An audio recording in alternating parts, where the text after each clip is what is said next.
மட்டக்களப்பில் இயங்கி வந்த மனித உரிமைகள் முதலுதவி மையம் மனித உரிமைகள் மற்றும் சமூக தொழில் முனைவோர் மேம்பாட்டு மையமாக இயங்க உள்ளது. இதனை துண்டு பிரசுரங்களூடாக மக்களுக்கு தெளிவுபடுத்தும் நடவடிக்கை இன்று இடம்பெற்றது. மட்டக்களப்பு மாவட்டத்தின் கிரான் பொதுச்சந்தை, செங்கலடி பஸ் தரிப்பிடம் உள்ளிட்ட இடங்களில் விழிப்புணர்வு நடவடிக்கைகள் இடம்பெற்றன.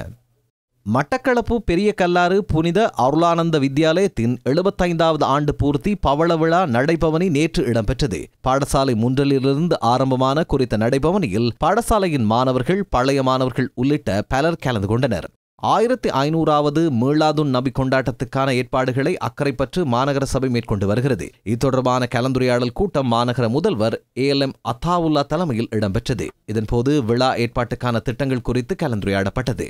நாவிதன்வெளி பிரதேச ஒருங்கிணைப்பு குழு கூட்டம் பிரதேச செயலாளர் திருமதி ராகுலநாயகி சஜீந்திரனின் ஏற்பாட்டில் ஒருங்கிணைப்பு குழு தலைவர் பாராளுமன்ற உறுப்பினர் ஆதம்பாவா தலைமையில் இடம்பெற்றது. பாராளுமன்ற உறுப்பினர் MS உதுமாலபை, பிரதேச சபை தவிசாளர் உள்ளிட்ட உறுப்பினர்கள், அரசு அதிகாரிகள் உள்ளிட்ட பலர் இதில் கலந்து கொண்டனர்.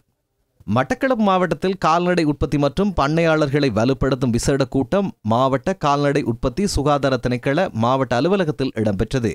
மட்டக்களப்பு மாவட்டத்திலுள்ள கால்நடை பண்ணையாளர்கள் எதிர்நோக்கும் பிரச்சினைகள் குறித்து இங்கு ஆராயப்பட்டது. விவசாய, நீர்ப்பாசன, கால்நடை அபிவிருத்தி அமைச்சின் மட்டக்களப்பு மாவட்ட இணைப்பாளர் K திலகநாதன் இதில் சிறப்பு அதிதியாக கலந்து கொண்டார். அட்டாளைச்சேனை பிரதேச செயலகம் ஏற்பாடு செய்த நல்லிணக்கம் மற்றும் சிங்கள மொழியின் முக்கியத்துவம் தொடர்பான நிகழ்வு பிரதேச செயலக கேட்போர் கூடத்தில் இடம்பெற்றது. நீதி மற்றும் தேசிய ஒருமைப்பாடு அமைச்சு, அரச கர்ம மொழிகள் திணைக்களம், தேசிய ஒருமைப்பாடு மற்றும் நல்லிணக்கத்துக்கான செயலகம் ஆகியவற்றின் ஒருங்கிணைப்பில் இந்நிகழ்வு ஏற்பாடு செய்யப்பட்டிருந்தது. தமிழ், சிங்கள, முஸ்லிம் இனங்களைச் சேர்ந்த அரசு ஊழியர்கள், முன்பள்ளி ஆசிரியர்கள் என பலரும் இதில் கலந்து கொண்டனர்.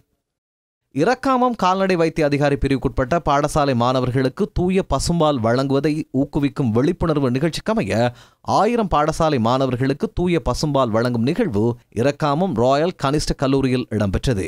இரக்காமம் கால்நடை வைத்திய அதிகாரி RMS கவரம்மான தலைமையில் இந்நிகழ்வு இடம்பெற்றது. கிழக்கு மாகாணத்துக்கு ஒதுக்கப்பட்ட பன்முகப்படுத்தப்பட்ட நிதியிலிருந்து சுமார் 60,000 ரூபாய் இதற்கென ஒதுக்கப்பட்டமை குறிப்பிடத்தக்கது.